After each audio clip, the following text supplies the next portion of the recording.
Ó, já está gravando, tá bom? Aí vocês pedir para vocês colocarem lá no chat autorização. Eu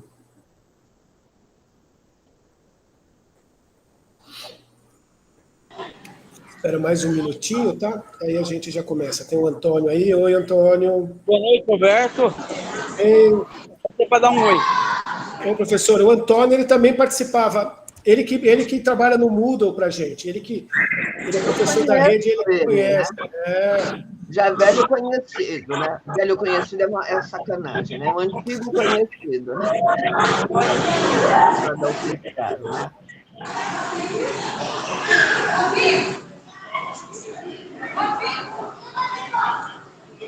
Não estou ouvindo vocês, ó, mas estou aqui, ó.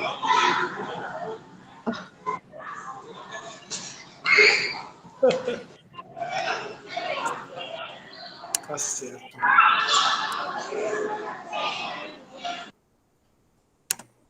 Bom, então a gente vai começar, tá? A gente começa a live. Professora, a primeira coisa, agradecer a sua presença, né? É sempre muito importante essa troca que a gente está fazendo com a universidade, né? É quando vem vocês para trabalhar, para dar essas disciplinas importantes, né? A questão da coordenação pedagógica. Então, eu agradeço em nome da Secretaria de Hortolândia, aos cursistas todos, né? Em nome do professor Flávio também, que não conseguiu chegar a tempo, eu agradeço pela atenção, agradeço pelo cuidado com o tratamento que a senhora teve em todo esse processo, né, que a gente trabalhou junto. E a palavra é sua agora, professora. Estou aqui de apoio, qualquer coisa é só me chamar. Muito obrigada, Roberto. Gostaria de agradecer também, né, à Secretaria de Educação de Hortolândia e ao professor Flávio Caetano e a toda a equipe, né, da Secretaria de Hortolândia pelo convite, né, e pela oportunidade, né, para que eu possa aqui, né, conversar um pouco com vocês. Nós vamos fazer uma conversa, né? Então, essa é uma primeira conversa inicial, inclusive, né, porque eu tinha colocado um capítulo para hoje, mas eu vou começar a conversar com vocês, como vocês não devem ter tido tempo de ler, e a gente continua conversando sobre esse capítulo semana que vem, tá ok? Tá? Então, a primeira coisa que eu gostaria de conversar com vocês, né, que pela experiência de vocês em escola, né, suponho que vocês tenham, né, já uma experiência, né, escolar, trabalham, né, com a Secretaria de Educação, em escolas, né? O que para vocês, né, faz um coordenador pedagógico? Uma coordenadora pedagógica? O que ele faz na escola? Eu preciso que vocês falem. Eu tenho um estilo de trabalhar a aula que eu vou atrás de vocês. Não é que vocês não venham atrás de mim, sou eu que vou atrás de vocês. Fala, Fabiano. Eu imagino que o coordenador pedagógico, na realidade, entre o que ele deveria e o que ele faz, né? Ele deveria cuidar dos processos pedagógicos, do olhar para o projeto político-pedagógico e como isso se materializa nos planos de aula, na aprendizagem dos alunos. Mas, pela experiência, a gente sabe que ele acaba apagando muito fogo e substituindo as funções que são burocráticas, quando ele deveria ser um arauto da gestão democrática, do projeto político-pedagógico e desse trabalho da dinâmica pedagógica com os professores. Legal, Fabiano, muito bom. E aí, pessoal, o que mais? Quando vocês estão numa escola que vocês olham... Alguém aqui é coordenador? Tem alguém aqui que é coordenador ou coordenadora pedagógica? Aqui participando? Eu já fui. Oi? Você já foi? Fui. Eu já fui legal, diretor e coordenador. O que é que você fazia na escola, assim, de fato, assim, cotidianamente? O que você fazia na escola? Tinha uma rotina mais próxima com os professores, então tinha algumas questões, mesmo até que de orientação, então de semanário, de organização de pauta para horários pedagógicos, combinar com reuniões, às vezes seguindo com alguns professores que tinham maiores dificuldades, então, com orientação. Eu sempre deixava um tempinho para poder estudar, ou pelo menos assim, eu tentava pelo menos uma meia hora semanal assim, de ter, porque realmente é um pouco o que o Fabiano falou mesmo. Acho que era mais a rotina mesmo. Daí tinha muito de conversar com os alunos, muitas vezes os professores, né, nos encaminhavam, parecia mais eu brincava, parecia ser como fala, uma gente de luxo, algumas falavam, né? Esqueci o nome agora. Mas era voltado. Eu acho que no período que eu estive como coordenadora, eu tinha uma abertura e uma orientação da secretaria que me dava muita autonomia e um respaldo em relação até, por exemplo, a combinar aulas, de gravar aula com professores e poder assistir depois, discutir a questão, era bem próxima do professor de formação. Tirando depois essas questões que acabavam mesmo envolvendo a questão administrativa, que sempre auxiliaria ali aqui em Descalvado, nós não temos a figura do vice-diretor na rede municipal, então o coordenador tinha essa questão na ausência do diretor, então ele que acabava assumindo algumas questões. Certo. O que mais? Fala, Mauro.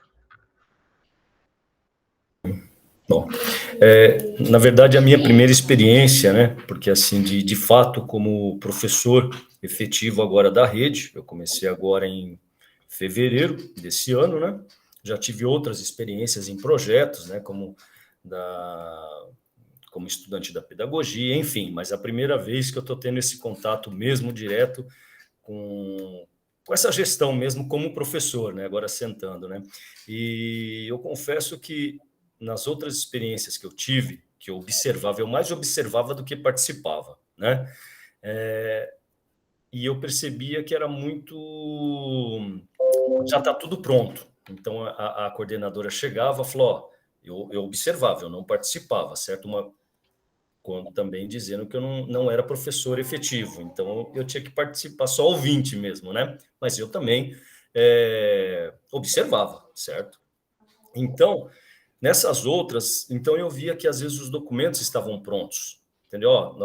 Professores, nós temos que preencher esses documentos, é assim, é assado, a secretaria falou que nós temos que mandar na data tal, enfim. Agora, como professor, né, que eu comecei agora, eu vou dizer assim que então tive a sorte de ter essa experiência já, eu trabalho numa escola integral, aqui em Araraquara, né, embora eu não seja professor do integral, mas eu trabalho dentro de um projeto pela secretaria, né? Então, e a gestão eu observo, e a gestora, a coordenadora, né? A coordenadora, ela trabalha nessa linha muito, e eu acredito, e ela sempre frisa isso, ela falou assim, olha, eu não imponho para vocês, entendeu? Claro que existem normas, regras que a gente tem que seguir, que vem da secretaria, mas eu deixo muito aberto para a nossa realidade, para ver o que nós podemos fazer, né? Então, de fato, essa abertura para o diálogo, né? Ou, inclusive, hoje, ela falou que numa experiência, ela falou em outras épocas, ela falou assim, eu usava muitos textos para discutir com os professores. E alguns professores, né? Não todos, não a maioria, falava assim, nossa, professora, coordenadora, a gente já vem, está sendo cansativo para nós discutirmos tantos textos assim. Então, ela falou que, mediante essa visão, ela falou assim, então, eu intercalo, ela disse. Então, eu intercalo entre, por exemplo, hoje nós assistimos um vídeo, né, que depois nós vamos discutir, que é a educação proibida, né? E ela falou, daí na próxima a gente vai discutindo. Mas ela intercala, então, ela traz textos, sim, para nós meditarmos, nós lermos, né? E, então, assim, eu estou tendo uma experiência muito positiva desse outro lado com essa visão de gestão e de coordenação, né? Ela também falou, ela falou que já foi professora durante muitos anos, então ela tem essa experiência, ela falou, então eu sei o que é estar do outro lado também, né? Essa é a minha experiência. Alguém mais quer comentar sobre o que faz o coordenador pedagógico, a experiência de vocês? Apareceram algumas coisas muito interessantes aqui, né? Achei interessante que não apareceu uma coisa que aparece constantemente, acho que apenas o Fabiano comentou, né? Que é aquele, né, o fato do, em geral, o coordenador, a coordenadora pedagógica serem uma espécie de tapa-buraco, né? De resolve qualquer problema da escola. Porque, na maioria dos casos, né, os relatos são esses. Né? Eu fiz uma pesquisa, né? Inclusive o material que vocês estão recebendo é um livro que foi elaborado por um curso, né, que nós fizemos na UFSCar, de especialização em coordenação pedagógica. E uma das coisas que nós fizemos durante, né, esse curso durou de 2017, de 2014, né, até 2018, né, e nós fizemos um grande, né, um curso, né, realizado com escolas estaduais e municipais do estado de São Paulo inteiro, né, cerca de assim, 2.000 escolas na primeira versão, mais 2.000 escolas na segunda, então nós fizemos um panorama muito grande, assim, nós pedimos que os coordenadores fizessem um diário, né, cotidiano. Todo dia eles iam lá e diziam, ó, o que eu fiz hoje? Né? E tinham algumas coisas muito interessantes. Né? Em primeiro lugar, né, porque eles, no momento... Então, essa atividade de fazer diário é uma atividade muito legal, porque quando eles escreveram, eles começaram a perceber o quanto eles trabalhavam. Porque você fica na correria, vai para cá, vai para lá, faz isso, faz aquilo, e não percebe. Chega no final do dia, você está cansado e não percebe. Aí, quando elas começaram a relatar, né, eles começaram a perceber a quantidade de tarefas que se fazia. Né? E o que é muito interessante é que eram tarefas desconexas. Totalmente desconexas. Né? Porque, assim, ia desde, assim, receber criança na porta da escola, né? Até, assim, conversar com os pais, problemas que ocorriam, resolver problema de quebrou janela, a diretora fala, não, vai lá, você resolve, né? E, assim, preencher, como já falou assim, preencher, né? O Mauro falou, né? Fazer os professores preencher os raios, né? Principalmente o pessoal da rede estadual, né? Que tinha que preencher aqueles raios daqueles, né, formulários, né? Estatística, né? Para a escola, né? E coisas as mais variadas possíveis. O que fazia com que a maioria dos coordenadores não tivesse muita clareza de qual é o papel do coordenador. E isso, né, é um problema, porque advém da própria função do coordenador pedagógico.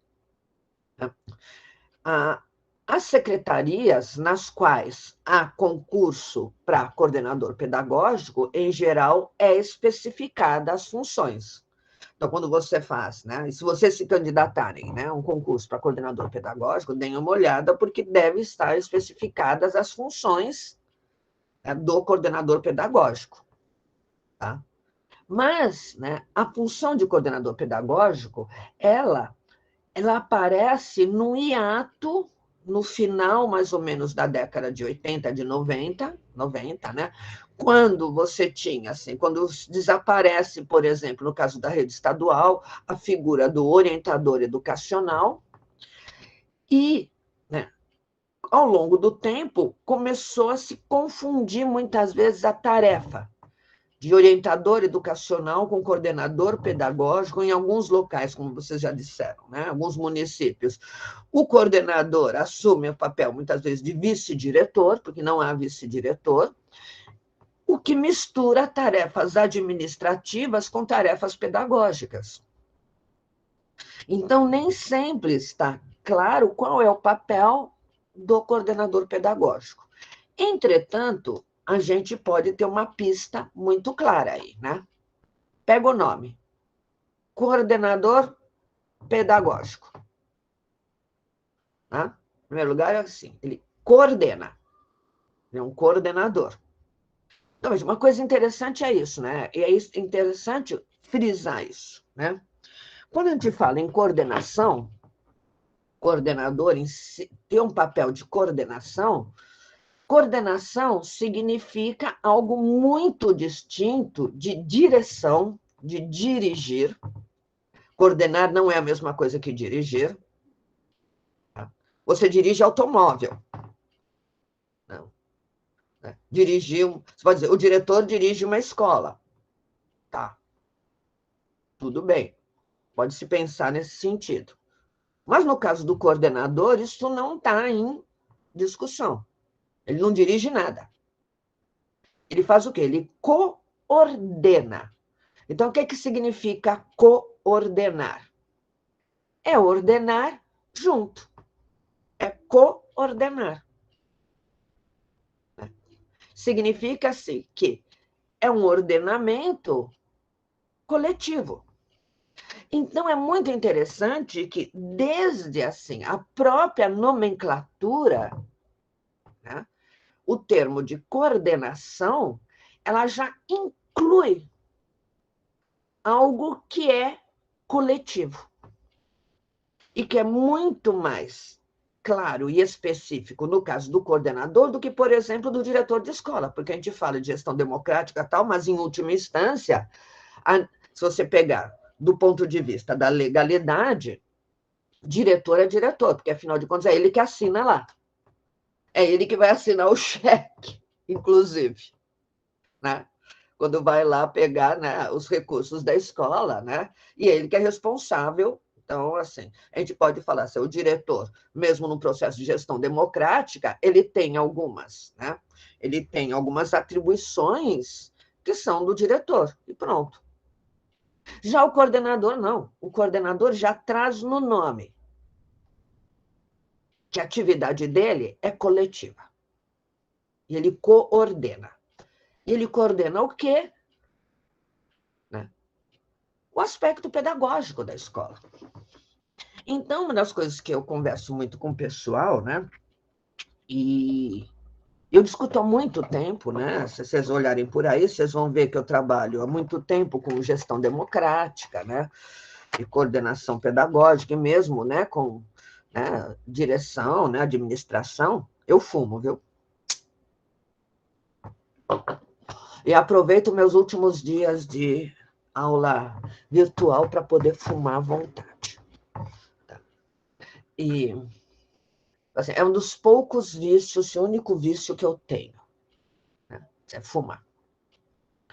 Se eu não fumar, vou ficar tomando Rivotril. Então, bom. Então, veja, né? Coordena a atividade pedagógica. Então, veja, se na discussão que se tem dos diferentes papéis dentro da escola, se há um agente que é eminentemente responsável pela parte pedagógica, é o coordenador. E se o coordenador não faz esse papel, as coisas andam à solta, ficam perdidas. E aí o que é que acontece, né? Acontece que cada um faz do jeito que vai bem entender. Tá? Então, eu lembrei da minha experiência, né? Tanto quanto em séries iniciais, né? Quanto depois professoras mesmo de faculdade, ensino superior. Né? Mas era muito mais comum isso, né? Nas séries iniciais, que na época que eu dava aula, que assim, cada professor é dono da sua turma. Então, ele é dono. Né? Se você pegar as séries iniciais, cada um é dono da sua turma, ele sabe o que ele está fazendo. E pasmem, né? Eu gosto de comentar isso. Oi, Flávio. Oi, nós de novo aqui. Oi, Sandra, obrigado. Desculpa de entrar Imagina. agora. Eu tenho aula agora da graduação. Ah, Só quero dizer que eu estou muito feliz de você estar aqui de novo. Gente, aproveitem muito. Essa mulher sabe bastante para ajudar a gente. É uma alegria ter você aqui de novo, Sandra. alegria é Grande abraço. minha. Então, o que eu estava falando mesmo? Quando eu estava aula, né? E que era muito assim, engraçado, né? Porque cada professor era o melhor professor do mundo. E aí, quando eu passei a dar aula em curso de pedagogia, eu dei aula numa época em que você tinha muitos professores, né? Na época que não era exigido ainda nível superior para pedagogia, boa parte do pessoal tinha só magistério, né? O ensino médio. E aí eu chegava na sala de aula com meus alunos, eu tinha assim, era uma maravilha. Eu dava aula numa faculdade privada, né? Em Amparo. E aí, assim, era uma maravilha. Todos os professores não tinham nenhum problema em alfabetizar. Todos eles eram alfabetizadores, todos os alunos saíam alfabetizados das suas aulas, né? Era uma maravilha. Aí eu ficava pensando, mas que raios acontece? Por que nós temos tanto problema nas séries seguintes, que os professores chegavam lá na terceira, quarta série, e falavam, ninguém sabe ler e escrever, se eles saem da primeira com todo mundo lendo e escrevendo. Então, veja, todo professor se considera o melhor professor do mundo. Ele olha para si, e eu não estou dizendo que ele está errado, ele reconhece em si o seu melhor trabalho. Só que nós temos que pensar que a sala de aula não é mais não tem mais aquela estrutura que nós estávamos acostumados na década de 1950, 1960. Tá? A escola mudou. Nós vamos conversar sobre isso numa outra aula, né? Que nós tivemos, no outro encontro que nós tivemos. Mas a escola mudou muito. E hoje em dia, dentro da escola, existem, né, uma série de alunos que não são mais aqueles alunos da década de 1950 e 1960. Ocorre que, infelizmente, isso é uma crítica que eu faço aos próprios cursos de pedagogia, inclusive aquele do qual eu faço parte, né? Nós ainda formamos com a cabeça de um professor da década de 1950 a 1960.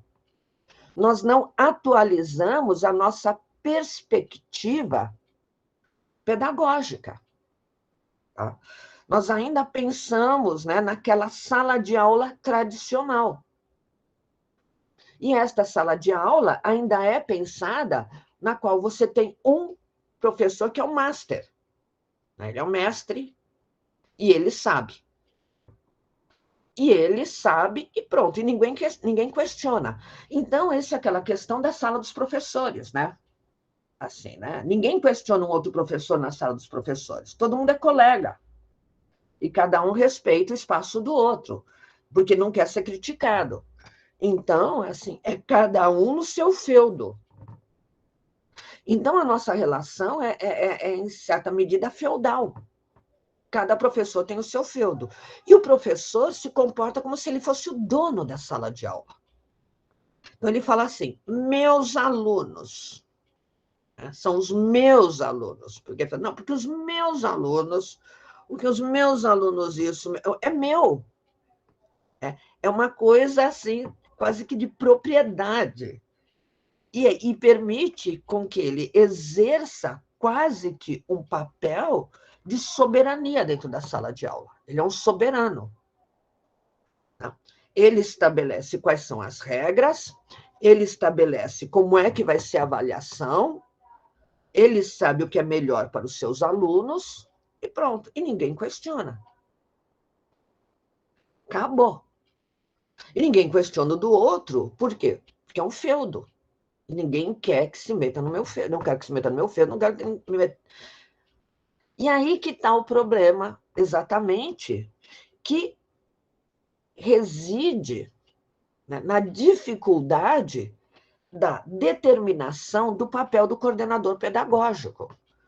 Porque, sim, ele tem que coordenar professores que, em certa medida, não querem ser coordenados. Tá? Porque todos os professores já sabem. É um exemplo como, né, já foi dado aqui, acho que foi o Mauro, né? Eu não quero ler texto. Mas para que eu vou ler texto? Eu já sei tudo que eu tenho que saber. Eu não preciso de nada.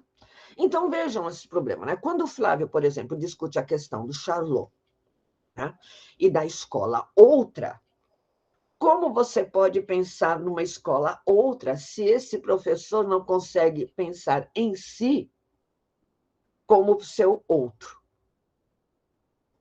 Como é que ele podia ser, né, o seu outro? De si mesmo. Né? Mas ele não precisa de outro.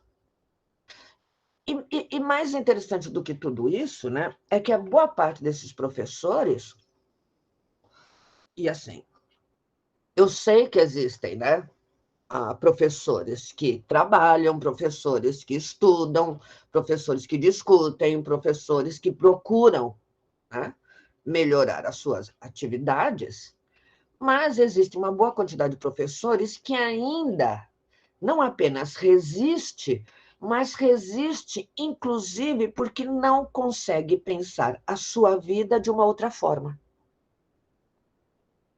Tá?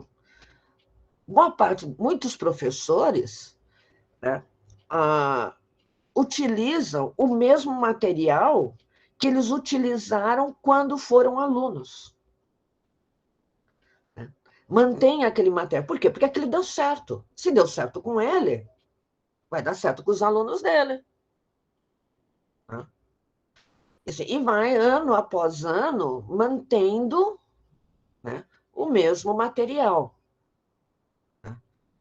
Então, vejam, né? Esse professor, ele olha para si. Ele olha, né, para facilitar o seu trabalho. Tem um texto do Charlot que eu gosto, né? Quando ele fala que, é um texto que eu acho muito interessante, né? Eu até fiz alguns comentários sobre esse texto, quando ele fala de que os professores, né, eles resistem muitas vezes, né, porque eles estabelecem estratégias de sobrevivência. E essas estratégias de sobrevivência do professor, né, está ligado a conseguir se manter sobrevivendo, inclusive, né, dando continuidade à sua vida cotidiana, sem que nada mude. Mudar é chato, em primeiro lugar. Falar assim, ó, qualquer pessoa que diga para você, você tem que mudar, você já vai falar assim, opa, por que eu tenho que mudar? Eu estou bem assim. Pior do que isso, quando alguém fala para você que você tem que mudar, você já entende isso como uma crítica, né? Eu estou sendo criticado. Então, a reação, obviamente, é contrária. Né? Assim, eu estou sendo criticado. Tá? Bom, então vejam o problema do papel do coordenador pedagógico. Porque muitas vezes, mesmo se você pensar na estrutura escolar, no papel, por exemplo, de um diretor, junto com o diretor, muitas vezes o diretor também não quer que mude nada, porque também vai dar trabalho. Ninguém quer que aumente o trabalho. Vai dar trabalho, vai ter reclamação, vai ter um monte de professor falando, olha, aquele lá está inventando, né? Eu gosto muito dos meus alunos, né, do curso de pedagogia, né? Quando eles começam a fazer estágio, que eles fazem alguns comentários, né, muito interessantes, né? O pessoal aqui que vê os cursos de pedagogia, né, Raíssa, sabe disso, né? Que o pessoal assim, entra no estado, chega no estágio, volta para a sala de aula, né? Quando eu vou dar disciplina de coordenação pedagógica, eles voltam, né? Que é depois do estágio, eles voltam totalmente desanimados. Aí eu falo, o que aconteceu? Eles falam assim, a gente chegou lá na escola, aí os professores vieram perguntar para a gente o seguinte, mas por que você está fazendo curso de pedagogia? Vai fazer outra coisa. Vai estudar cabeleireiro, manicure, que você ganha mais. Você vai fazer aqui na escola. Você não tem o que fazer aqui na escola. Né? E assim, aí eu falo, o que eu vou falar para esses alunos? Né? Então, percebam, né? Sem contar, né, quando eles me dizem, né, me dizem o seguinte, lá vem esse pessoal da Federal que vem aqui com ideia, né, com as ideias, já vai querer mudar tudo, mas já passa. Isto passa. Sabe o que me impressiona mais? É que passa. O que significa? Que esse pessoal, depois que entra no cotidiano da escola, acaba de fato sendo levado, né, pela enxurrada que é o cotidiano escolar. Né? E esse cotidiano, que em certa medida massacra. Massacra as ideias, massacra os desejos, massacra as vontades e destrói as potencialidades e as potências. Então, vejam, né? A Raíssa falou aí, né? Quando a gente queria fazer algo novo na escola, os outros professores falavam que nós estávamos com furor pedagógico. Furor pedagógico é interessante, né? Furor pedagógico é bom. Eu acho que é legal ter furor pedagógico, Raíssa. Gostei do furor pedagógico. Eu acho que é legal. Vou adotar. Eu acho que a gente tem que ter isso mesmo, furor pedagógico. Eu acho que nós deveríamos todos ter furor pedagógico. Porque é um pouco isso de que o coordenador precisa. Então, vejam, o problema do coordenador. De um lado, né, dependendo de quem está na direção da escola, né, o diretor está por aqui de trabalho para fazer, de coisa para preencher. Então, ele quer que o coordenador o ajude nas suas tarefas administrativas e burocráticas. Os professores querem ver o coordenador longe, porque eles olham para o coordenador, eles não veem o coordenador como alguém que ajuda, eles veem o coordenador como alguém que vai lá falar para ele, olha, você tem que fazer isso, né? Sem contar que boa parte do pessoal já olha de lado, porque acha que o coordenador pedagógico vai dizer que eles estão fazendo coisa errada. Então, assim, passe longe, coordenador, vá de retro, Satanás, né? Fica longe. Então, né? Então, o que acaba muitas vezes sobrando para o coordenador pedagógico? Resolver problema de briga com aluno, resolver problema de briga com professor, resolver, né, coisas que muitas vezes são questões psicológicas. Então, eu muitas vezes converso isso com meus alunos. Olha, você não é psicólogo, você não é orientador educacional, você não tem, na sua função, não é resolver problema psicológico. Não é, você não tem formação para isso. Vai fazer bobagem. Teu trabalho é pedagógico, teu trabalho não é psicológico. Tá? E também não é apartar aluno. Tá? Assim, mas eu tenho que resolver conflitos. Né? Sim, resolver conflitos é uma coisa. Apartar briga de aluno não é. Não é papel do coordenador pedagógico, ele não tem que se meter em briga. Tá? Conflitos é outra coisa, nós vamos conversar sobre isso, sobre a questão dos conflitos. Né? Que, aliás, como nós vamos conversar, né, conflitos não devem ser evitados. Tá? Conflitos, é natural que onde você tenha várias pessoas pensantes, reflexivas, críticas, que existam conflitos. Tá? Então, o conflito é até desejável, porque um lugar que não tem conflito significa que nós estamos diante de um monte de ovelha. Nós vamos estar lá no, né, o pastorado do Nietzsche. Né? São ovelhas, né, seguidoras. Né? Nós não queremos que a escola seja formada por ovelhas seguidoras. Nós queremos que nem professores, nem alunos sejam ovelhas. Então, veja, o problema está aí, né? Então, o coordenador pedagógico, ele teria que, em tese, coordenar, né? E ser uma espécie de, vamos chamar assim, né? Eu não gosto muito do termo, mas eu vou usar isso no termo filosófico, né? Um termo que se aproximaria do que o Bachelard chama de espírito científico, né? Uma espécie de espírito pedagógico da escola. Tá? Assim, de ser capaz de fazer esse furor pedagógico, Raíssa, de instaurar esse furor pedagógico, com gente que não quer furor. Então, o trabalho do coordenador pedagógico é, talvez, e eu considero, o mais difícil dentro da escola. Porque é ele que está diante, de fato, de todos os problemas que ficaram das políticas educacionais dos nossos, né, últimos 50 anos para mais, 100 anos. E o pior é que se quer que ele tenha um resultado, porque aí vai lá e fala assim, não, aí vai fazer a avaliação da escola, vai fazer, né, resultado, né, se é ensino médio tem que ter, resultado de Enem, se tem não sei o que, os resultados, aí tem que ter o ranking da escola, né, então aí sobra para o coordenador pedagógico obter resultados para a escola, resultados quantificáveis, né? Então, é um trabalho, de fato, assim, complexo. Né? E aí eu uso o termo complexo, eu não gosto muito de usar o termo complexo, porque hoje em dia já foi, né, virou, né, lugar comum, tudo é complexo. Eu falo assim, você quer falar alguma coisa que é difícil, fala, é complexo.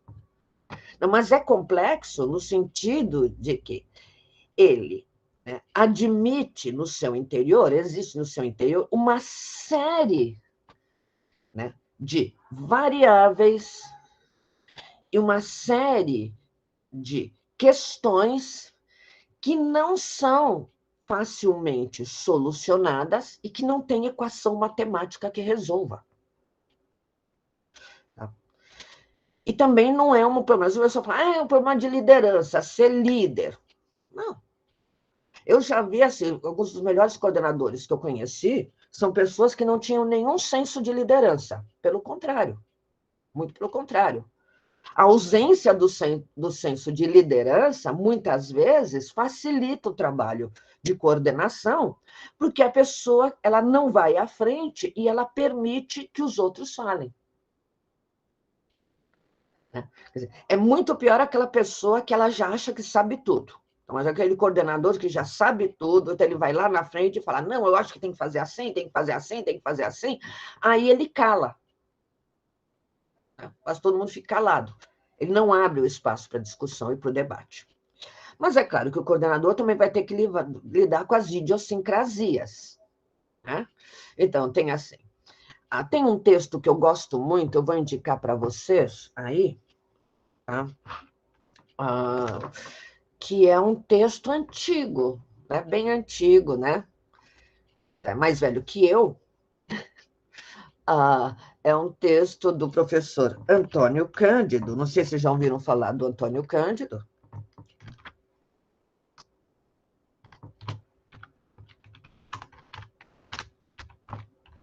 Depois eu posso até disponibilizar para vocês, né?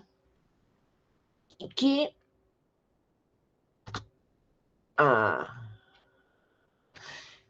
ele discute. Tá? Eu passo para vocês, depois eu passo para você, Roberto, né? E aí você passa para eles que tem, hoje em dia já tem digitalizado, que é um texto que é um clássico, né? Do Antônio Cândido, né? Em que ele fala, né? Quando ele fala da escola, então ele fala assim: a escola tem uma estrutura que é a estrutura formal e oficial dela. Ou seja, é aquela que é normatizada, né, pelos órgãos legais, pela legislação, né, e que estabelece, né, como a escola deve formalmente se estruturar. Tá? E existe uma outra estrutura, aí o texto chama, né, a estrutura da escola, né, que é aquela da organização interna da própria escola. Muitos chamariam isso, né, de cultura escolar. Mas eu vou um pouco além disso, não é simplesmente uma cultura escolar, mas é próprio da organização da própria escola. E essa organização diz respeito a quê? Né? Os professores têm seus grupos. Toda escola, os professores têm grupos. Né? Eu estou falando de coisa aqui que vocês sabem. Não estou falando de coisa teórica, estou falando de coisa que vocês sabem. Então, tem os grupos dos que moram próximo, tem aqueles que vão de carona junto, tem aqueles, né, que têm filhos na própria escola, tem aqueles que conhecem a mãe, o pai, a avó, o tio, a tia, vai na festa de aniversário. Então, né, tem grupos. E muitas vezes esses grupos constituem grupos de interesses. muitas vezes esses grupos vão se degladiar dentro da escola, por motivos, muitas vezes, que têm pouca relação com o que é pedagógico. Né? Tem relação, muitas vezes, com coisa lá, porque não sei quem estudou com não sei quem, já não gostava naquela época, não sei quem puxa o saco. Né? Ou então aqueles, né, alguém que quer ser diretor, ou alguém que quer ser não sei o quê, alguém, então vão formando-se grupos. E isto não é uma coisa, né, ruim, necessariamente ruim. Né? Lutas de poder, relações de poder, são coisas que acontecem em toda a sociedade. Né? As relações de poder estão aí, a gente não pode negar. É bobagem a gente virar e dizer assim, eu sou contra poder. É bobagem dizer que é contra poder. Porque o poder existe, tá? As relações de poder existem. Tá? Então, você querer assim, falar assim, não, sou contra o poder é bobagem. Outra coisa é você dizer, eu sou contra o grupo dominante. E resistir ao grupo dominante, isso é outra coisa. Mas quem resiste ao grupo dominante também vai querer estabelecer relações de poder.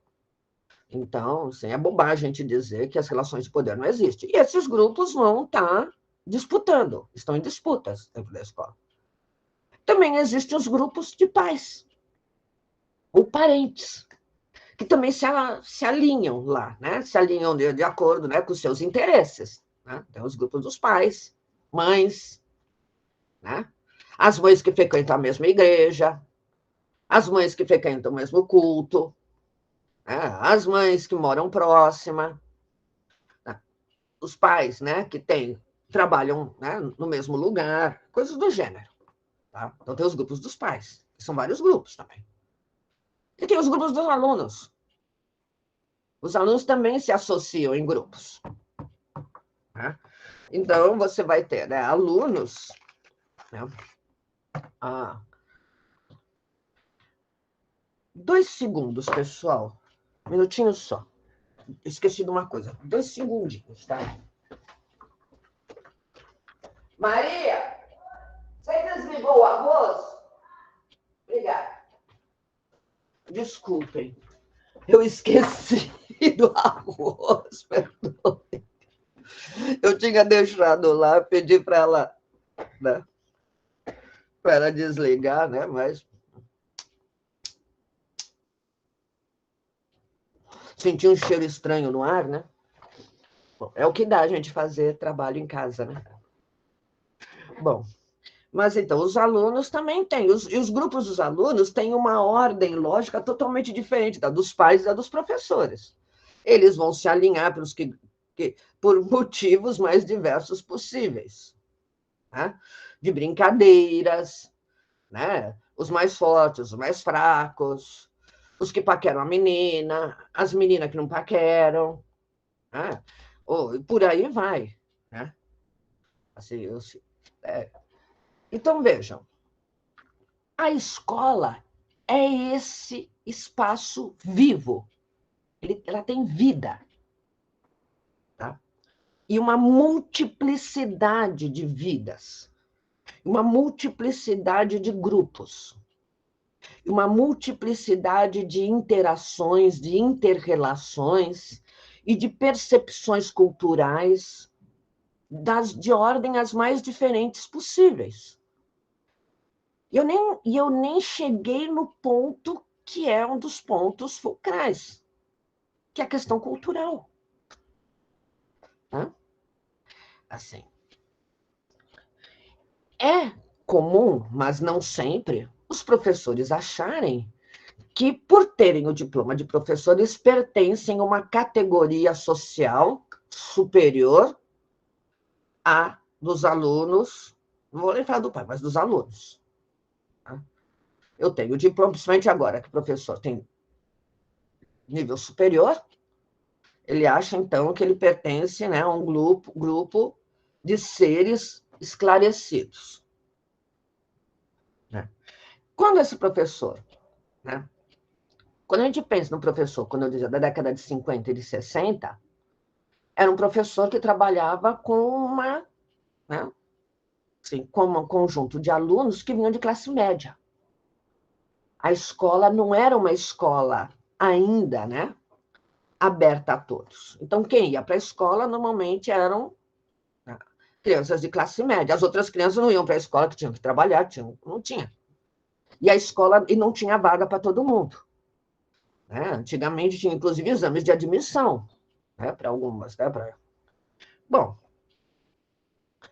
a partir, principalmente, né, da década de 1970, que já tem uma abertura, mas principalmente, né, com a nova Constituição e com a LDB, agora, né, abriu a porteira, como diriam os professores. Né?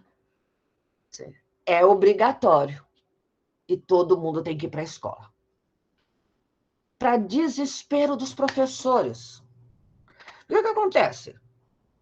De repente, entrou na escola uma quantidade infinita de alunos para as quais o professor não estava preparado. Então, vejam o nosso problema. Né? O professor ele continua sendo preparado como professor segundo, né, as concepções pedagógicas ainda lá da década de 50, 60, para uma escola de elite.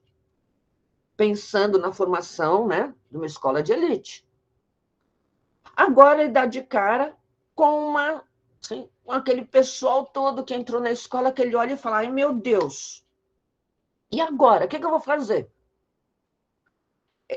É tudo burro. Eles não entendem o que eu estou falando. Eu não faço a menor ideia, não tem cultura. Como é que eu vou falar com eles? Eles não conseguem entender o que eu estou dizendo. Então, é um choque para esse professor. E aí, né, o que o professor vai achar? A formação dele, claro, está correta. Ele fez curso universitário. Quem está errado é o aluno. O aluno é que não deveria estar na escola. Então, não é troco de nada que nós temos, né? Aquelas conversas, né, malfadadas das salas de professores, né? Que é assim que eu falo assim, né? Em geral, sala de professores é o relatório, né, do desprezo dos professores pelos alunos. Né? E assim, eu tinha uma colega que eu ficava horrorizada, que a toda hora que ela virava, ela falava, eu sempre lembro dessa colega. Eu sempre falo dela, né, Marcos? As aulas, né? Que ela olhava e falava assim, as antas dos meus alunos, ela assim, não, ela se referia aos alunos como anta. Aí um dia eu virei para ela e falei assim, mas eu acho a anta um bicho tão bonitinho. Né? Ela falou, os teus alunos também são antas? Eu falei, se eles forem, para mim não tem problema nenhum, eu gosto de anta. Qual o problema com as antas? Você tem que desconstruir o discurso.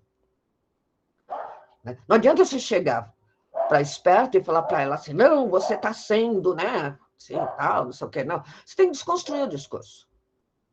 Né? Porque é isso, né? Assim, então, assim, ela se referia a todos os alunos para ela no antas. Né?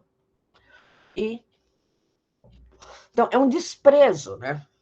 Da mesma forma que há um apreço por alguns alunos que correspondem, digamos, a um certo perfil que o professor deseja. Nós vamos conversar isso nas próximas aulas, sobre esse perfil dos alunos. Né?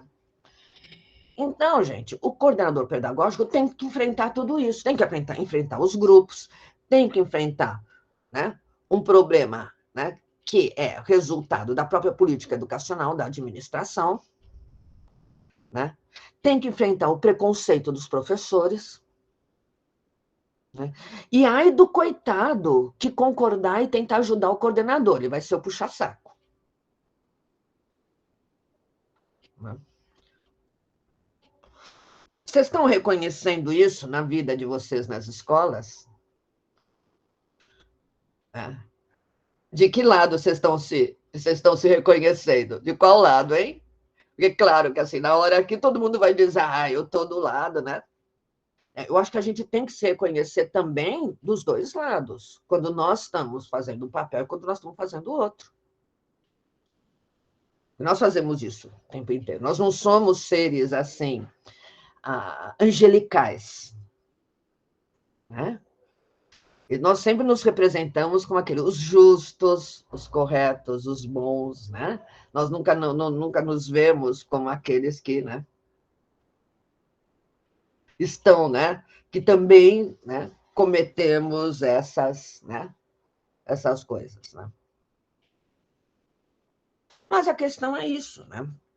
Então, o que acontece com esse aluno, esses alunos, que de repente entram na escola e vêm lá, né, de uma família que não teve oportunidade, os pais não tiveram oportunidade de ir para a escola, que moram, né, e mal conseguem se manter, muitas vezes, né, mal recebem Bolsa Família. Aí chega lá a professora, né, feliz da vida, vira e fala assim, então, a senhora viu a lição de casa do seu filho? A mãe olha e fala assim, vi. Mas a senhora não ajudou? A mãe, tá. Bom, então nós vamos conversar depois, né, numa outra sessão, de uma dessas discussões que o coordenador pedagógico vai ter que enfrentar. Tá? A maledeta da lição de casa. Tá? Porque todos os professores partem do princípio que os pais têm que ajudar os alunos na lição de casa. E eles não percebem em que medida isso joga um peso nas costas de pais que muitas vezes nem tiveram instrução primária. A culpa que você joga a esses pais.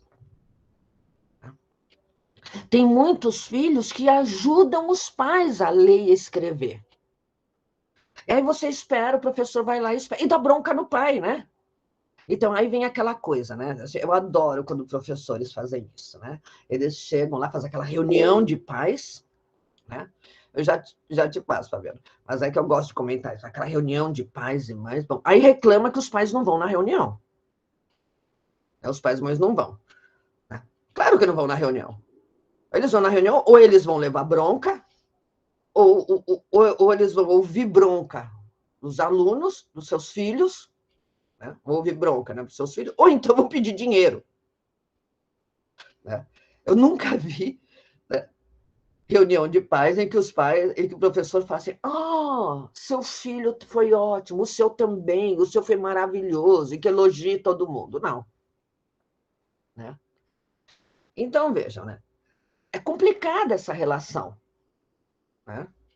Assim, de compartilhar com os pais. Então, a gente também precisa se pensar, o coordenador também precisa pensar como é que é a relação dele com os pais. Principalmente porque esses pais, muitas vezes, não têm condições, né, dos mesmos pais de classe média de tempos atrás. Né? E aí, vejam, né, o professor acaba negando a cultura da criança e a cultura dos pais. Portanto, nega toda a cultura da criança. Então, e aí isso está ligado àquela relação com o saber do Charlot. Que relação você estabelece com o saber quando você faz isso? Tá? Fala, Fabiano, você ia falar? Não, é só para a professora está dando aula, um filme está passando na minha cabeça, porque um dos registros da minha infância, que eu tenho, um dos registros mais assim, da figura da minha mãe na infância, porque eu estudava numa escola de zona rural e eu precisava fazer uma lição de matemática. E a minha mãe foi alfabetizada depois que eu concluí a faculdade. E eu lembro dela chorando na sala, dizendo, eu não sei te ajudar a fazer essa lição. A senhora falando, me veio essa cena muito forte dessa relação de negação da realidade dos pais quando se presume algo que geralmente é de classe média, né?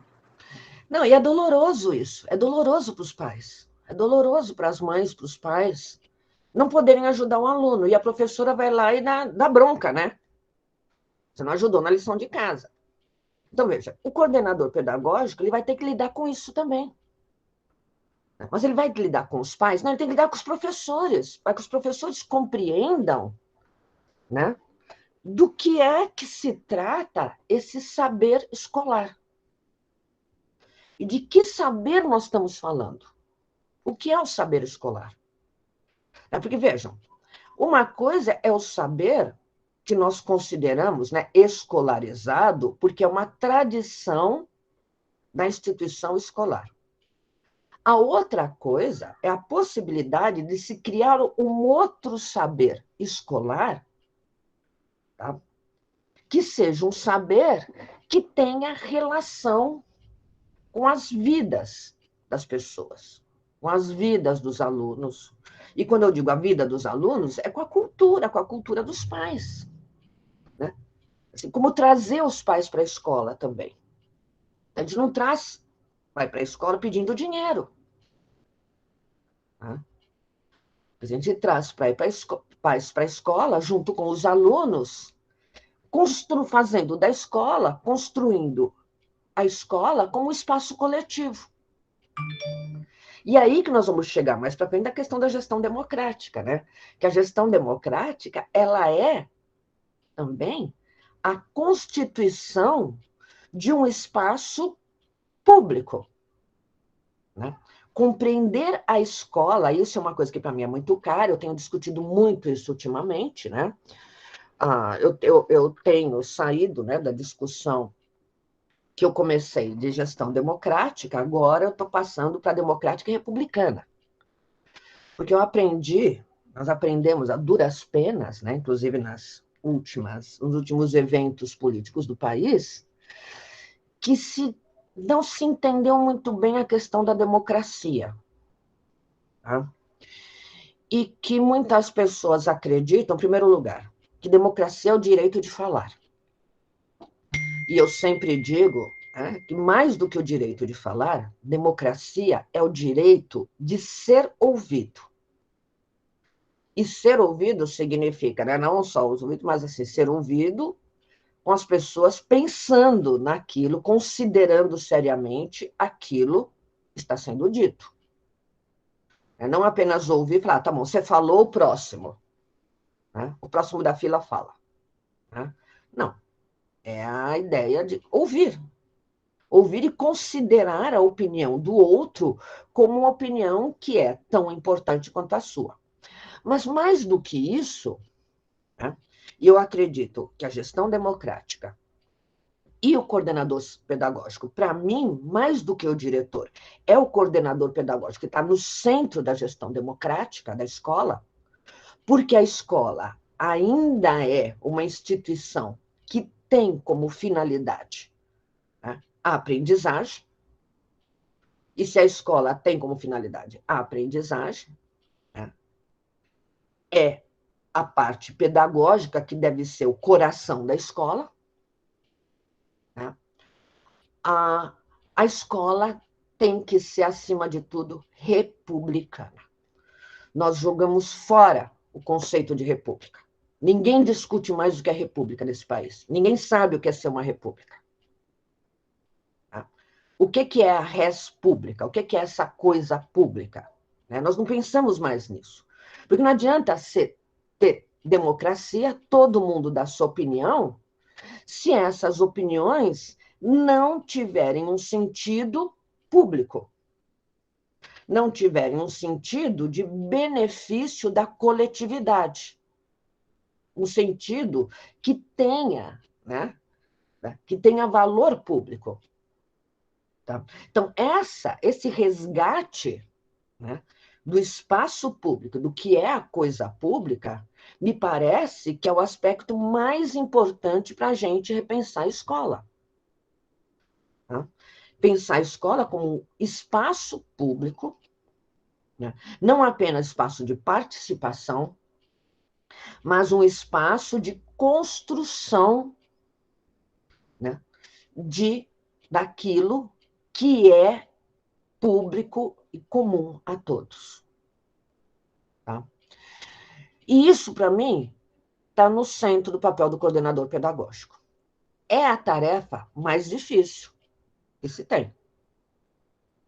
Porque ela está para além do caráter, né, de gestão administrativa do diretor, né, porque ela está ligada, né, ao resgate da própria compreensão do que é a escola, de como se constitui a escola, né, e de como articular os diferentes elementos e grupos que compõem a escola. Todos os professores têm o direito a querer, inclusive, dar as aulas como davam no ano passado, retrasado. Tá? Entretanto, isso tem que ser discutido. Tá? É aí que está a questão. E isso tem que ser deliberado publicamente. É aí que está a questão do espaço público. Né? Tem que ser deliberado com a participação de todos, o que não significa que todo mundo tem que concordar, tá? Mas tem que ser discutido publicamente, tem que ser debatido publicamente. E veja, isto não significa, né, porque muita gente confunde, né, essa história de democracia é a vontade da maioria, então a maioria vai lá e espezinha a minoria. Não, não é isto. Quando a gente discute a questão do espaço público, é a questão de você estabelecer publicamente, né, os princípios, né, que vão, né, que serão, né, norteadores das práticas escolares. Tá? Sem que cada professor venha a perder a sua autonomia.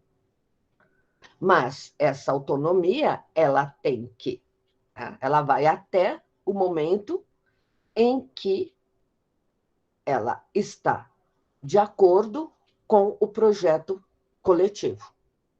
E esse projeto coletivo é um projeto pedagógico. Então, vejam, então eu quero primeiro deixar claro aqui, que depois a gente vai voltar a discutir isso, né? Eu sei que daqui a pouco a gente tem que terminar, mas se vocês não se incomodarem em comentar mais algumas coisas, né? É que a gente tem que distinguir a gestão democrática do ponto de vista da gestão da escola, né, do ponto de vista administrativo, quando se discute a gestão democrática como, né, a condição de decisão, né, para os princípios que regem a escola na sua totalidade, tá? Da gestão democrática do ponto de vista da gestão pedagógica. São coisas distintas. Tá? A gente não pode confundir as duas coisas. Tá? Porque no âmbito da administração, nós teremos coisas que são relativas à administração da escola. São próprias da administração da escola, que vão ser discutidas democraticamente no âmbito, né, e que nós vamos ter, depois a gente vai ver, né, que está ligado à elaboração do projeto político-pedagógico. Então, a gente vai ver, né, a gestão, assim, do ponto de vista, né, do que seria a administração, ela tem um aspecto que é político. Isso é um aspecto fundamental, que é político. Nós vamos discutir porque ele é político. Tá? E inclui um outro aspecto que é pedagógico. Então, o projeto pedagógico, ele está dentro do projeto político pedagógico. Tá? Então, no momento em que você faz uma deliberação do projeto político pedagógico da escola, você vai estabelecer os padrões que norteiam. Obrigada. Oh, meu amor, aqui meu marido chegou com algo que eu não vivo sem aqui, o Dorflex. Tô com dor de cabeça. Obrigada, Bela. Então, os aspectos políticos, de um lado. O projeto pedagógico vai sair do projeto político. Tá? Entretanto, ele tem características próprias. Porque ele dirá respeito diretamente às questões de natureza pedagógica. E que vai envolver, inclusive, né, assim, a totalidade assim, das disciplinas, dos professores, quem vai dar o quê, como é que vai dar o quê, né? Aspectos, né, ligados, por exemplo, à avaliação. Uma coisa que é tabu em escola, que é um verdadeiro inferno discutir, é a avaliação. Né? Assim, há uma resistência. Os professores até falam que não. Ah, não, eu não tenho resistência. Mas chegar na hora da avaliação, ele faz do jeito dele. Então, a discussão da avaliação é um dos principais nós do coordenador pedagógico. Porque todo mundo acha, não, avaliação não é uma discussão, não pode ser discussão coletiva. Né?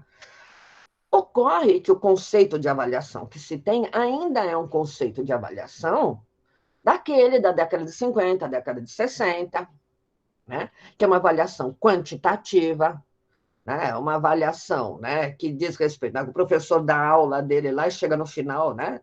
Vai lá e cobra o conteúdo, né? Como se chama? Cobra conteúdo. Né? Não se discute, por exemplo, avaliação diagnóstica.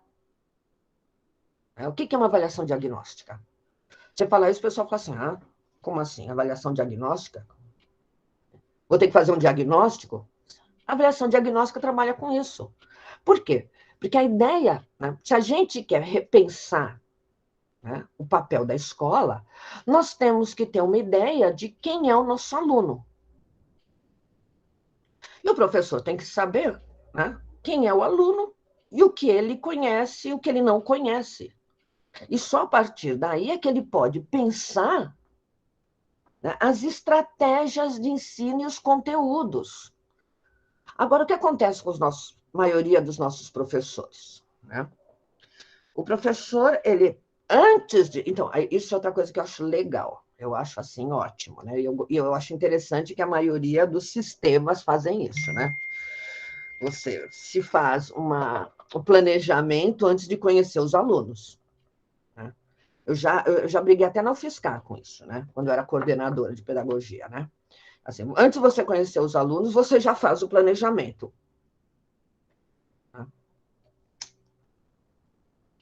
Por quê? Qual é o problema, né?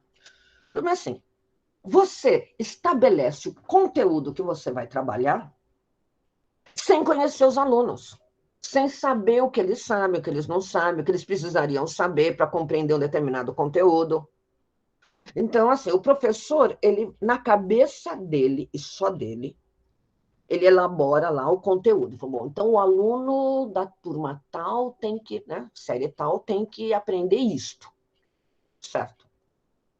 Aí ele chega na sala de aula e ele pega aquele conteúdo que está na cabeça dele e dá aula para o aluno genérico, que só existe na cabeça dele. Ele não olha para os alunos que estão na sala de aula.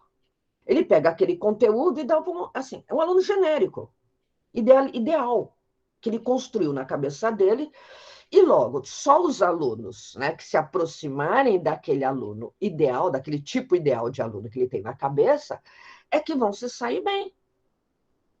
E, pasme, na hora que ele faz a prova, ele faz com o aluno ideal também. Então, vocês estão percebendo a dificuldade? Tá? Quer dizer, nós não estamos trabalhando com os alunos reais. Nós não conhecemos nossos alunos.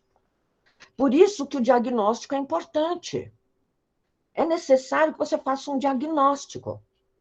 O professor, antes de começar a trabalhar, a pensar no conteúdo que ele vai trabalhar, em como ele vai trabalhar, que textos ele vai utilizar, que material ele vai utilizar, que ele conheça os seus alunos.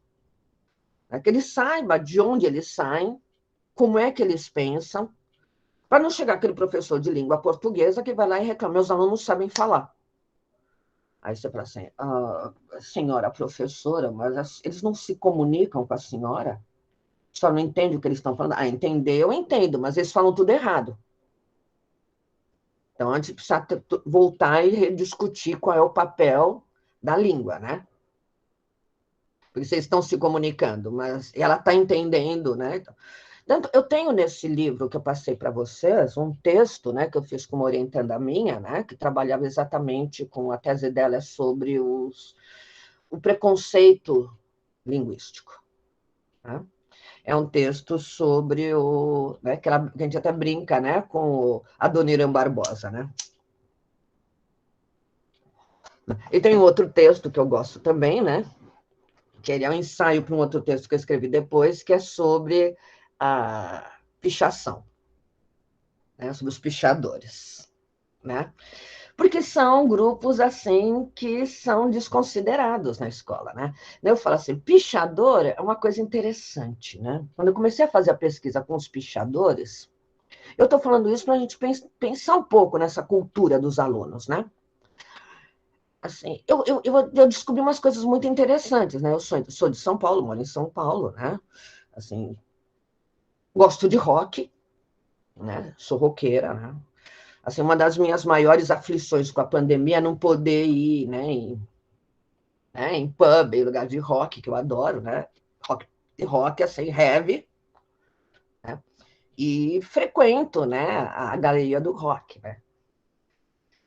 E aí a gente vê lá o pessoal, né, que são, né, o que vende material para pichadores e tal, né? Eu comecei a conversar, né? Eu comecei a fazer umas pesquisas sobre os pichadores, né? E aí eu descobri uma coisa muito interessante. Sabe o que esses caras fazem? Aqueles alunos pichadores, que todo mundo acha que é. Né? Essa molecada coleciona letras, assim, eles colecionam letras para fazer pichação. Eles colecionam runas vikings, letra gótica, e eles trocam. Eles têm folhinhas de papel. E aí eles falam que eles ficam na sala de aula, a professora está lá falando, sabe lá Deus o quê, e eles estão lá copiando e passando um para o outro as letras. Aí a professora vira e fala, eles não gostam de escrever. Gente, os caras são apaixonados pelas letras. Os caras amam letras. Eles fazem versos. Tem funks. Né? E aí nós desprezamos isso. E aí nós os colocamos como fora da escola. Eu lembro quando a gente estava fazendo esse curso de coordenação pedagógica, quando eu fiz a proposta, né, audaciosa, né, de propor um concurso de pichação nos muros da escola, né, teve escola, né, imagina fazer isso, tal, né? E é muito interessante, porque é uma cultura isso, né? Inclusive, uma coisa muito interessante, que São Paulo tem uma caligrafia própria e específica, que não se confunde com nenhum outro lugar. Quer dizer, a pichação, quer dizer, aquilo que todo mundo acha que é sujeira, na verdade, é uma caligrafia própria. E é uma caligrafia desenvolvida, né, em todo o estado de São Paulo, que se usa. E ela chegou a ser até, né, assim, parte de exposições internacionais na Alemanha. Então, veja, eu estou falando de pichação, eu não estou falando de grafite, tá?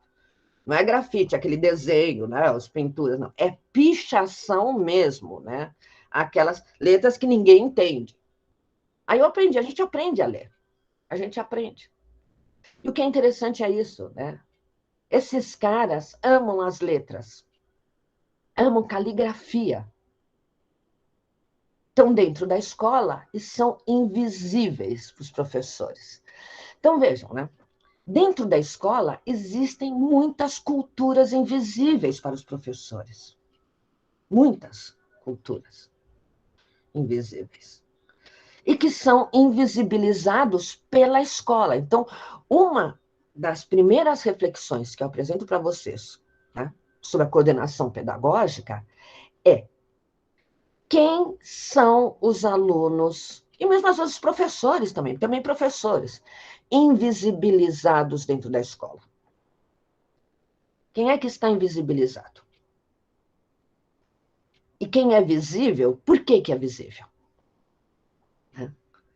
Quais são essas escolhas? Porque é aí que vai atuar o coordenador pedagógico. Né? E vejam, essa invisibilização tem outras questões também. Por exemplo, questões que aí agora, né?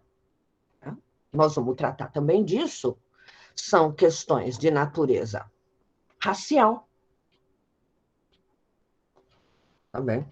uma invisibilização racial dentro da escola, de gênero, também dentro da escola, né? De corpos magros, corpos gordos. Eu, por exemplo, né? Eu faço sempre para não falar dos gordinhos, né? Eu falar que eu sempre tive bullying, né? Hoje em dia a gente chama de bullying, na época, né? Não era, não, porque eu era muito magra, sempre fui muito magra, né? Esquelética. Então eu tinha apelidos assim, né? De todo gênero, porque na minha época, assim, legal era a menina mais corpuda, bunduda, tal, né? Assim, eu sempre fui assim esquálida, né? Então eu sempre era a esquelética. Eu sempre era a que apanhava na educação física também. Né? É outra coisa que a gente fala assim, o que se faz nas aulas de educação física, por exemplo. Né? Assim, onde quer dizer, essa invisibilização ela também passa pelos preconceitos. Né? São processos de preconceitos. Que, na verdade, chama preconceito porque é um pré-conceito. Você já vai com um conceito. E tudo aquilo que está fora do seu conceito se torna invisível. Tá? Então, essa questão, né? O coordenador pedagógico tem que olhar para todas essas coisas. Tá? Esse é o papel dele principal. Tá? Para que isso possa resultar numa discussão pedagógica que seja inclusiva, que permita que todos façam parte da escola e que essa escola seja de fato pública, para que todos pertençam e se sintam pertencendo a essa escola. Não apenas aqueles que atendem ao, né, valor idealizado de alguns professores, dos professores. Porque a escola ainda é para aquele aluno idealizado.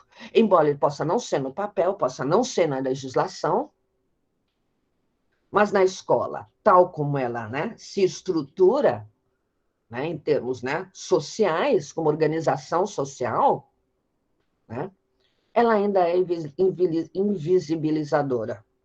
E, gente, todas essas questões causam sofrimento. E isto é uma das coisas que muitas vezes não é perceptível. Tá? Crianças sofrem. E sofrem muito com isso. Pais sofrem com isso. Então, a escola, ao invés de ser um espaço de prazer, de deleite, de descoberta, né? Algo que deveria proporcionar uma aventura em relação ao saber, pensasse no saber como uma, né, uma vontade de querer mais, se torna espaço de sofrimento, se torna tortura. Aí a gente se espanta daquela criança que não quer ir para a escola, que prefere ficar na rua, não quer ir para a escola.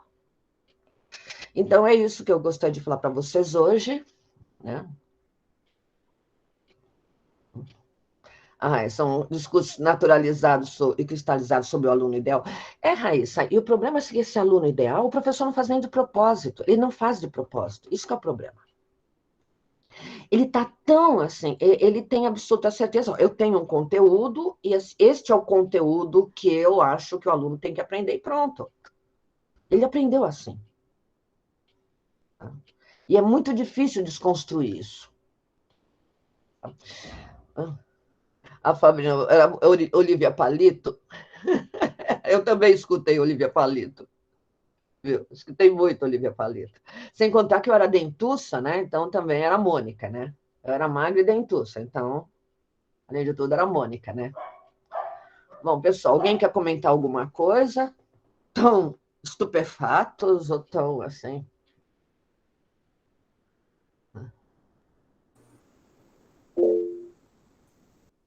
Fala, Mauro. Na verdade, né, discorrendo sobre as funções, né, do coordenador, me surgiu uma dúvida, né, que a senhora comentou sobre a questão da direção, tem a vice-direção, tem alunos, professores. Daí ficou aqui uma dúvida, né, que assim, e quem dá o apoio ao coordenador? entendeu? Porque assim, né, o diretor tem o vice-diretor que dá apoio, o aluno tem o professor, e quando não, mas espera aí dentro de toda essa estrutura, né, que a senhora bem colocou, né, que a coordenação tem um papel, né, fundamental, e eu concordo plenamente, mas e aí quem dá apoio para ele? Essa é a minha dúvida. O coletivo. Isso é uma das coisas que nós vamos discutir. Porque, assim, um coordenador que consegue interagir, trabalhar com pais, alunos e professores, então, veja, isso é um dos grandes, né, mistérios da gestão democrática, né, eu digo, né, que os diretores e muitos coordenadores não percebem.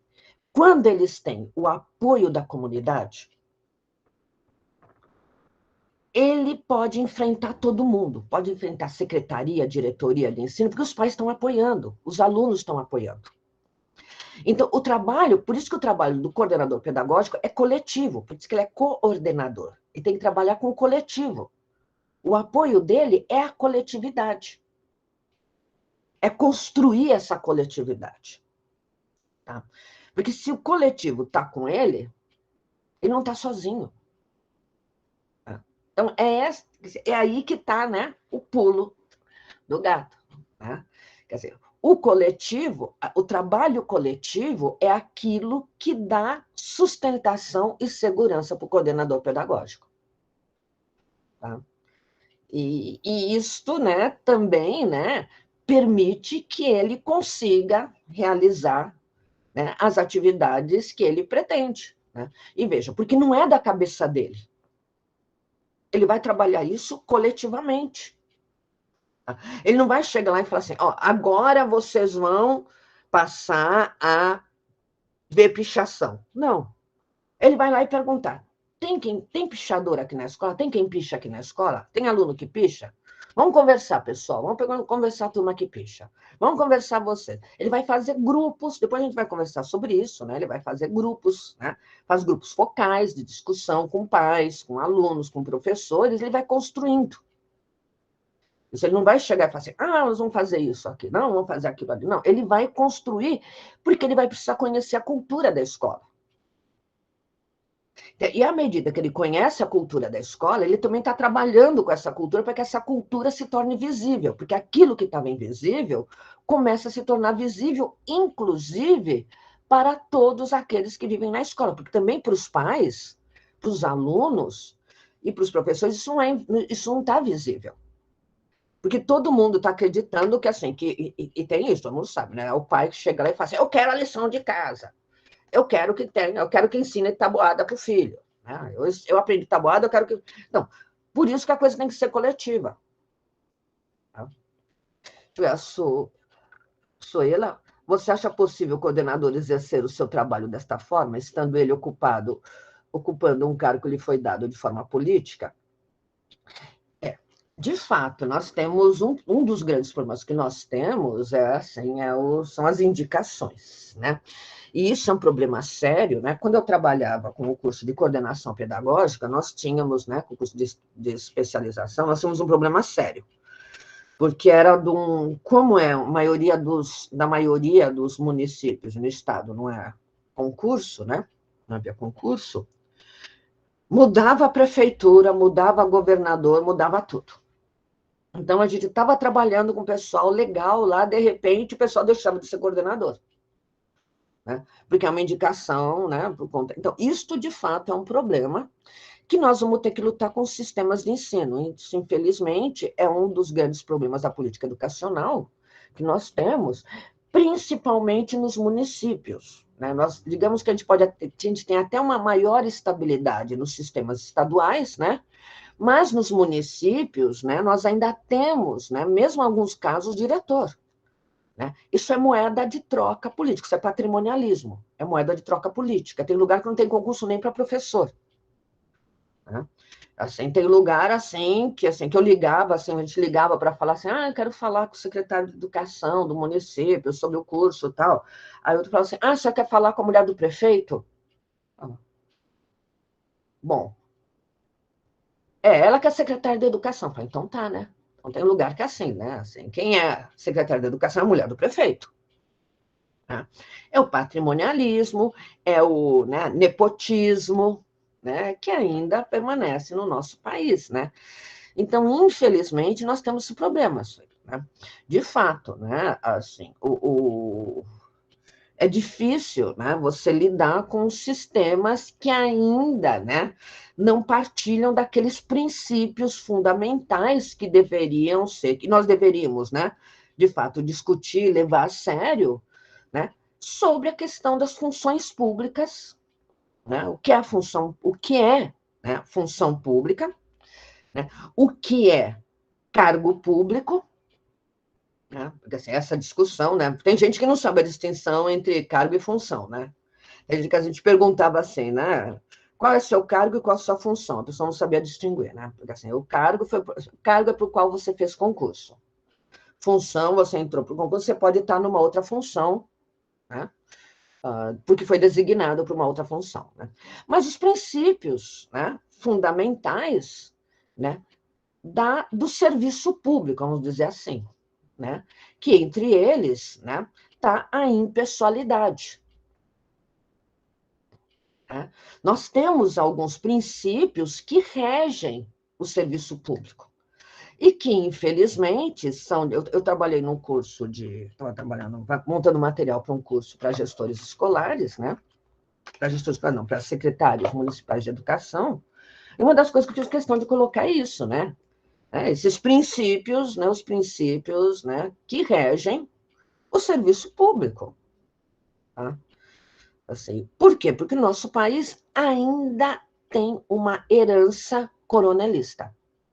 Nós somos herdeiros ainda do antigo coronelismo, somos patrimonialistas, e principalmente em época de eleição, né, funções públicas, cargos não pode, porque carga por concurso, então por isso que não se tem concurso, gente. Por que não tem concurso? Porque se tiver concurso, não pode tirar. Então, assim, muitos casos são funções públicas, porque função pública você pode usar como moeda política, moeda de troca, em período eleitoral. Tá? Então, aí, quando eu sempre brinco com o pessoal, já ouviram falar do tal do palanque? Agora está na época de falar assim, fulano de tal fez palanque com não sei quem. Esse palanque é troca de... como a gente poderia chamar, curral eleitoral. Né? Então, o prefeito e os vereadores, né, apoiam tal pessoa em troca de verbas que vão vir do Estado ou de Brasília. Aí não é troco de nada que a gente fica vendo atrás das emendas, né, do Centrão, que apoiam, né, que vão para esse, ou que vão para aquele, que vão para aquele. São as trocas políticas. E isto, né, quer dizer, é todo um sistema patrimonialista, né, que favorece, né, a existência de questões como essa, de que funções importantes, né, não sejam via concurso. Por quê? Porque se elas forem por concurso, né, elas deixam de ser moeda de troca. Eu tenho um texto, vocês têm uma ideia, eu escrevi um texto já há algum tempo atrás, eu e a Raquel Gandini, que nós fazemos um estudo no início do século XX, né, nas primeiras reformas educacionais em São Paulo, no estado de São Paulo, quando começou a ser implantado o sistema, né, o sistema escolar paulista, né, final do século XIX, início do século XX, na década, né, até a década de 20, um estudo quando era, né, o secretário de Educação, vamos chamar assim, secretário de Educação do Estado, não era esse o cargo, né, mas o Almeida Júnior, e a discussão que ele faz, da dificuldade que ele teve, e quando ele começa a propor os concursos, porque ele tinha dificuldade com os municípios. E não, veja, ele já dizia naquela época, olha, precisa de concurso, por quê? Porque o concurso é que assegura, né, que nós não façamos disso moeda de troca. E ele começa a citar, né, o município tal, né, acontece isso, o município tal consegue aqui, isso no início do século XX, moçada. Tá? E vejam, né, Só um último comentário em relação a isso é que, por isso, ao contrário de muita gente, eu não sou a favor da eleição de diretores em escola. Tá? Não sou a favor. Eu tive uma orientanda que fez uma dissertação de mestrado sobre isso, e ela constatou que, quando se faz eleição em escola, você reproduz os mesmos vícios eleitorais das grandes eleições, de um lado. E segundo, né, o concurso garante ao diretor uma boa dose de autonomia que ele não tem mesmo quando ele é eleito, porque quando ele é eleito, ele continua sendo função. Ele continua exercendo como função. Então, ele também está à mercê, ele continua à mercê, né, das disponibilidades políticas. Né? Eu lembro de uma pesquisa, da pesquisa que ela fez, que ela mostrava lá, em tal escola, né, o cara da farmácia e o da padaria tinham mais influência, né, em quem seria eleito o diretor da escola por conta das amizades e dos grupos políticos do que os próprios membros da escola. Então, é uma maluquice isso, né? Então, essa questão, né? Então, assim, eu sou a favor de concurso, né, para todos os níveis, porque é isso que pode garantir autonomia, né, para os diretores, coordenadores, né, e todos os demais agentes escolares. Mais alguma coisa, pessoal? Deixa eu só terminar de responder da Suela. Então, Suela, eu acho que enquanto o coordenador, ele está na escola, ele pode tentar fazer. Se ele vai continuar, a gente não sabe. Mas, quem sabe, se ele for um cara, ou uma pessoa, né, alguém que, né, atenda aos interesses da escola e que a comunidade gostar, a comunidade vai lá e faz uma pressãozinha e é capaz de mantê-lo. Tá? Quem mais? Alguém quer fazer mais alguma pergunta?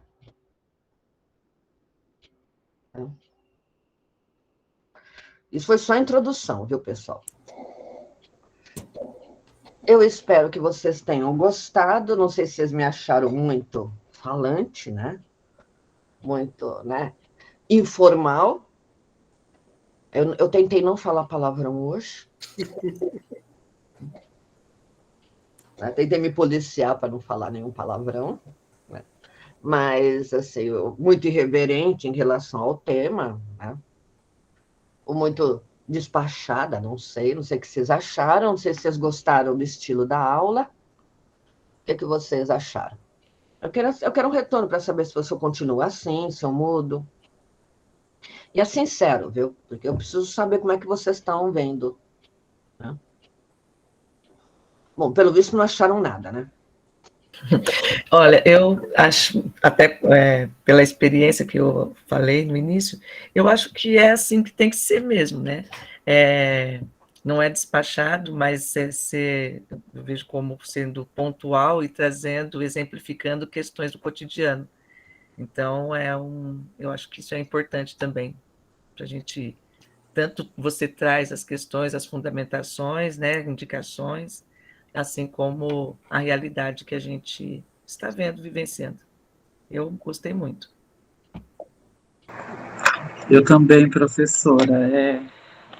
Se a própria professora disse, né, do professor outro, a senhora foi um exemplo do professor outro para nós, né, da propriedade com que fala dos temas, da experiência, da praxis pedagógica, né, a gente assim pode dizer, como o texto da própria professora diz, foi excelente. Muito obrigado mesmo. Obrigada, eu que agradeço. Pessoal, só complementando também, né, a Márcia falou, né, eu vou pegar esse viés aí, acho que a senhora dá um tom na aula de teoria e prática, entendeu? Então, assim, tem os textos teóricos, mas a senhora dá uma suaviza, né, com que a nossa realidade. Né? Então, são dois pontos, não é só aquele texto, né, que fala tudo, como deveria ser, como é, mas e na realidade, e no chão da escola, como é, né? Eu acho que isso é interessante, eu acho que É muito bom. Gostamos. Bem diferente da entrevista da arguição de hoje de manhã, né, Mauro?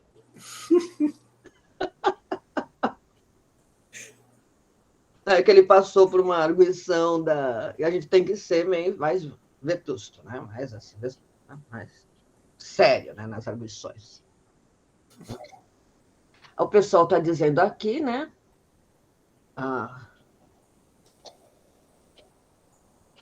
Nossa, com quanta gente falando, né?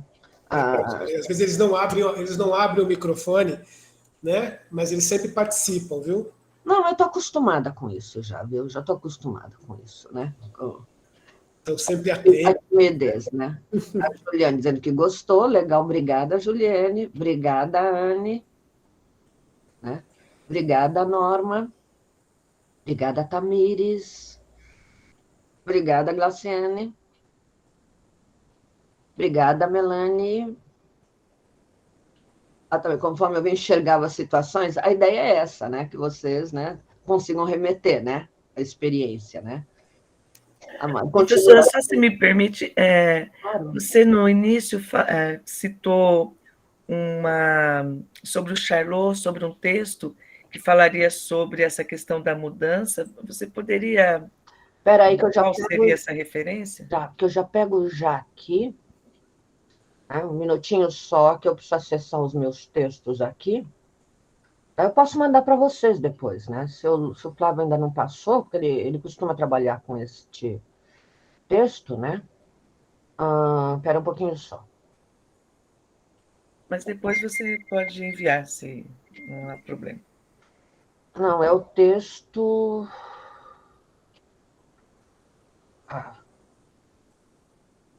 É que saiu aqui.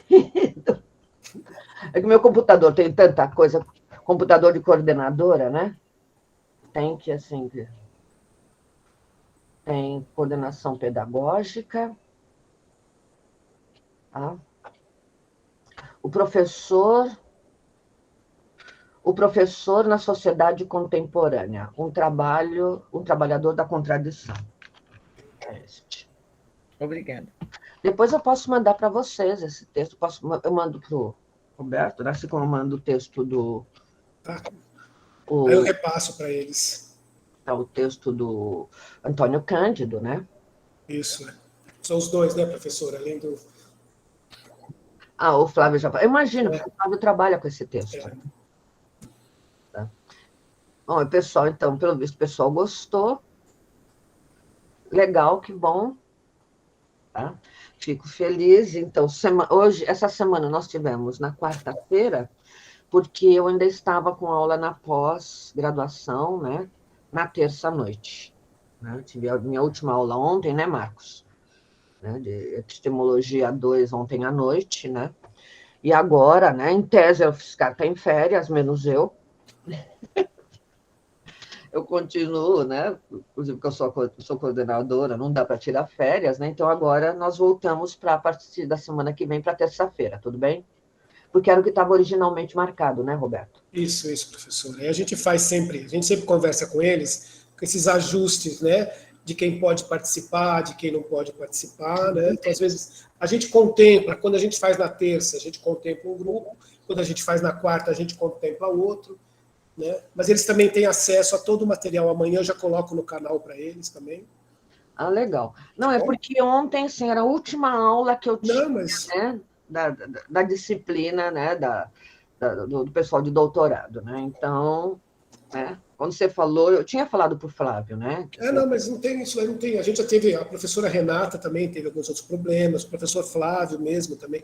Então, a gente sempre vai adaptar. Às vezes aparece algum imprevisto no dia da live também, né? A gente sabe, né, como as pessoas trabalham. Todo mundo trabalha aqui de forma voluntária, né? Está disponibilizando. Então a gente sabe que às vezes acontecem essas coisas. Mas eu agradeço, viu, professora? Eu assisti o ano passado, assisti mais uma vez. Você assistiu? Eu assisto sempre, né? Todas as lives, né? Eu acho bastante importante isso para a nossa formação. É uma coisa sempre um grande aprendizado isso. E como eles falaram, né? Eu acho que essa forma em forma de bate-papo que você traz para a gente, né, trazendo a realidade da escola, falando o que a gente fala, a nossa realidade.